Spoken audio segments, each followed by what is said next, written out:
Surprise! Nakikita niyo ba yan? Looks familiar, right? Malagkit na bigas, coconut milk, and corn. So what I'm gonna do?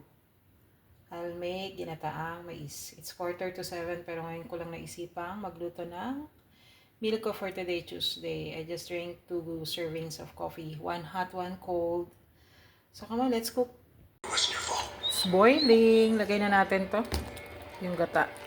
Yun. Tapos, itong corn. Sabay-sabay na.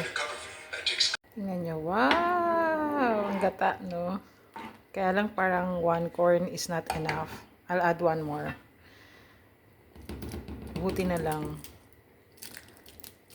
Pack of 3 yung binili ko. Yummy! Look, look, look! It's boiling, eh? I'm craving for this since yesterday, pero ngayon ko lang siya naluto. Ito yung snack na healthy na hindi healthy. Healthy because of coconut milk and the corn. Not healthy side is yung glutinous rice and the white sugar, no? I bought it yesterday when I came from dentist. Dumiretso na ako ng supermarket to buy my personal stuff.